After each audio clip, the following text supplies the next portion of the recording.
Hello and happy end of October. I don't know if that's actually a happy thing though, because October is one of my favorite months of the year and I feel like it flew by faster than usual this year and that I just didn't get to enjoy it as much. But I guess that just means I'll have to live it up twice as much next October. What's your favorite month?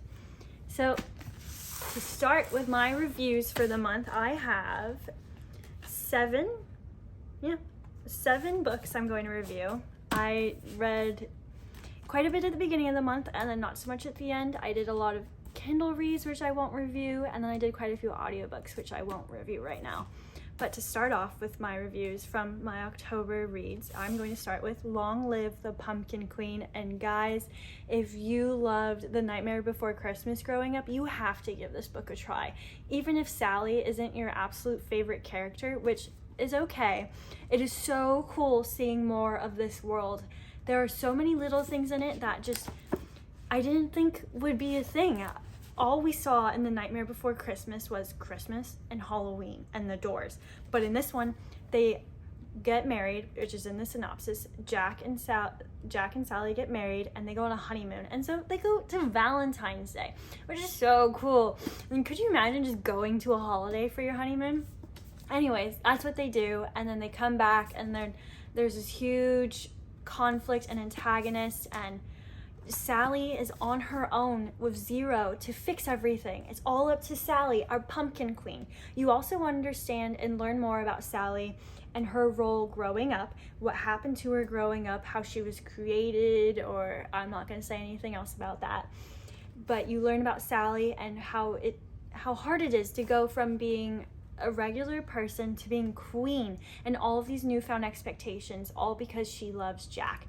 And so you get to see this new role that Sally takes on as she tries to save the Halloween holiday, as well as some other things. Like, all of this is on Sally's shoulders, and it was so good.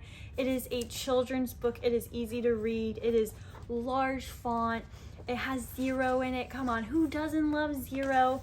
And it is about 300 pages, but again, it's probably about 225 to 250 in regular adult reading. So if you like Halloween, if you like Hocus Pocus or The Nightmare Before Christmas, you have to give Long Live the Pumpkin Queen a try. Next, we have Spells for Lost Things that my friend gave me for my birthday, and she pre-ordered it for me for my birthday, and this was so much fun. I love Jenna Evans Welch. She has the Love and Olives, Love and Gelato, and I adore the idea of traveling through other characters and to different places, especially in Europe.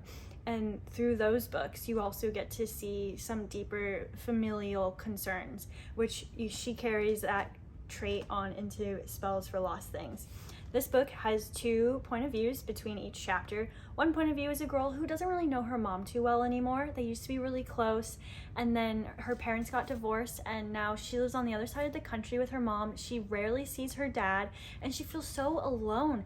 She's about to graduate high school, and she feels like her mom and her aren't best friends anymore, which is so disheartening. And then the next chapter, you follow a guy, and he is going through the foster care system, and he just got put into a home of someone who knew his mom.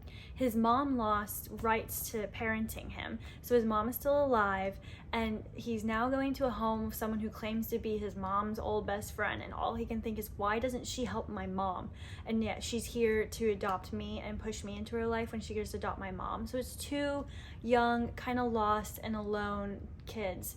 But through this book, one of them finds out that they might come from a family of magical powers, and the other one finds out what's going on in his family. Or I totally just ruined it. So the girl finds out that her family might come from a family of powers as she dives into her mother's secrets, and then the guy finds out where his mom is, or where she might be, and also how to better connect with people around him. And it takes place in Salem, Massachusetts, which if you've seen some of my other videos, you know I love Salem, Massachusetts. I am from Florida, but if I could live in New England, I would. I just don't know about the snow. Next is the very popular I'm Glad My Mom Died. And the first chapter of this one really had me in and wrapped around its finger, but also heartbroken and shattered.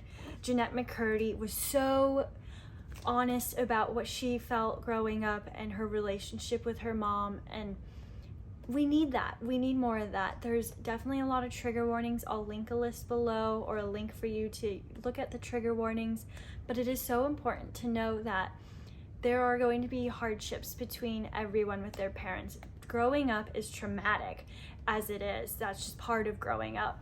But Jeanette McCurdy sharing her experience and what it was like working as an actress, along with her mother being her manager, and just some of the traits that her mother carried on and shared with Jeanette are so disheartening.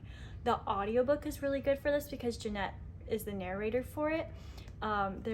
This is a lot heavier. It took me almost the whole month to get through this one because it was such a hard read emotionally, but I really appreciate Jeanette being so brave and sharing this with us and reminding us that we are all human. We all have our struggles and battles, and we all have trauma in some way, and it is so scary sharing that, especially if the world and knowing that people you personally know might read it or might have been in it will read it.